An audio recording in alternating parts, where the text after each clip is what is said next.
In today's lesson, we're going to revise acceleration and velocity time graphs, or VT graphs. Remember that we've done this already at the start of Year 9 in class. You will need to use this equation. Acceleration equals change in velocity divided by time taken. In symbols, that is A equals delta V divided by T. That triangle symbol there is called delta, and that means change in. Acceleration is measured in meters per second squared. That's m forward slash with a little 2. Change in velocity is measured in meters per second. That's just m slash s. And time is measured in seconds. Acceleration tells us how quickly an object can change its speed. A jet fighter has an acceleration of 20 meters per second squared. This means that every second its speed gets 20 meters per second faster. The word deceleration means to slow down. The word acceleration means to speed up. The units of acceleration are meters per second squared. The performance of a sports car is measured by its acceleration. For example, a specially converted Dodge Challenger SRT Demon can accelerate from 0 to 60 in just 2.2 seconds. This means it can accelerate at 12.19 meters per second squared. Okay, we're going to practice using the equation A equals delta V over T. I'm going to go through question A and B in these examples here. So let's have a look at the question. So we're going to look at A first of all. The start speed is 2 meters per second.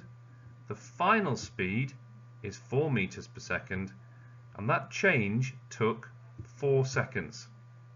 The first thing we need to do is to work out the change delta V in the velocity. What was the change in velocity? Well, in this case it went from 2 to 4, so we're going to go 4 minus 2 equals 2 meters per second. Okay, now let's use the equation. A equals delta V divided by the time taken. So in this question, the change in velocity was 2 meters per second, and it took 4 seconds to do that. So the acceleration for A is 0.5 meters per second squared. Remember that the unit of acceleration is meters per second squared. Okay, let's look at another example now.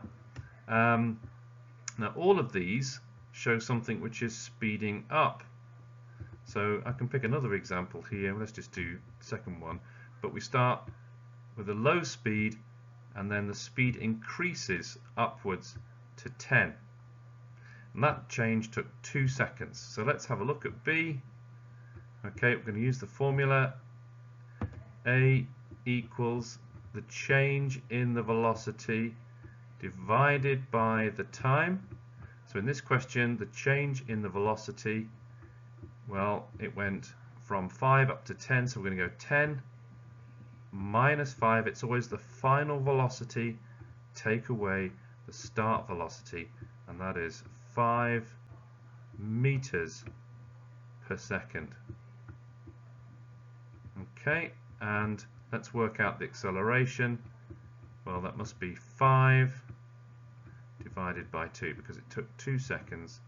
The acceleration is 2.5 meters per second squared. Now I've made a mistake here, because I said, I'm going to highlight the mistake for you so you can see it. It's this unit. I got the wrong unit, because I'm working out here the change in velocity, and therefore the unit is only meters per second. Okay, so be careful, watch those units. This is correct because I worked out the acceleration, and acceleration is meters per second squared. Okay, the second part of this lesson involves velocity time graphs. Last week we looked at distance time graphs, or DT graphs. This week we're going to look at velocity time graphs.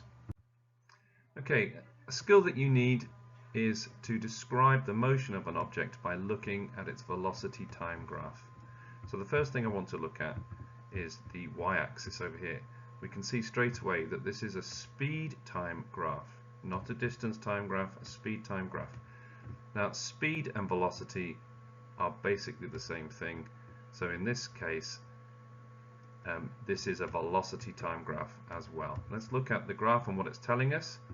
So the first section goes from 0 to a, it's a straight line going up, and it reaches a speed of 10, and it takes about 5 seconds to do that. So we call this constant acceleration because the speed goes from 0 up to 10. Okay, the next section of the graph is a flat line at the top here, and the velocity doesn't change, it stays at 10. Velocity is staying at 10, and it stays at 10 from 5, yeah, if we go down here that's 5, and it stays at 10 meters per second all the way up to 10, and we call that constant velocity. Let's move on to the next section of the graph, which was from B to C, and we can see the line going down. Now it started at 10 and it's dropping all the way down to 0, so this represents deceleration, it's slowing down, and it took how long? 3 seconds to do this, because it was at 10 to start with and it finished at 13 seconds, so it took 3 seconds to do this. This is what we call constant deceleration. Okay, the next section of this graph at the bottom here in purple is a flat line, but it's at the bottom. The velocity is 0, and because it's 0 it's not moving, so we call this section of the graph stationary. Let's move on to the next section, and again we have another upward line going from D to E, and it started at 16 and it took well, it went from 16 to 21 seconds, that's 5 seconds. That took 5 seconds to do that, and it reached a new speed of 5 if we follow that across. Okay, so that again is constant acceleration. Okay, let's look at the final section of this graph in yellow. It's another flat line. It's staying fixed at 5. Okay, so it's doing a constant velocity of 5, and it did this from 21 seconds, and it's finishing at 25 seconds, so it did this for 4 seconds in total. We can use these graphs to calculate acceleration, and that's what we're going to do for each section of this journey. So we're going to start with section O to A here, the straight line going up, and we know that this is constant acceleration. So here is the formula. Acceleration equals the change in velocity divided by the time. The change in velocity was 10 take away 0, so 10 take away 0 divided by the time taken, so the time was, according to this graph, 5 seconds. So it's 10 divided by 5 is 2 meters per second. Okay, let's have a look at the next section of this graph. Let's use a different color, and this time it's a flat line, and we know that a flat line means constant velocity. It's not changing velocity, therefore the acceleration is 0. So we can just write there A equals 0 meters per second. Okay, let's look at the next section of this graph, which shows the line from B to C going straight down. This was deceleration. Okay, let's look at the equation of this, see if we can work out what's going on. Now the change in velocity, well, it ended up at 0. This is where it ended, so the final velocity was 0, but it started at 10. And the speed went down. So the change in velocity is minus 10 because it's slowing down. And it took 3 seconds to do that, from 10 to 13. That was 3 seconds in there. So minus 10 divided by 3 is minus 3.3, and that's recurring, so we could put a dot there, meters per second squared.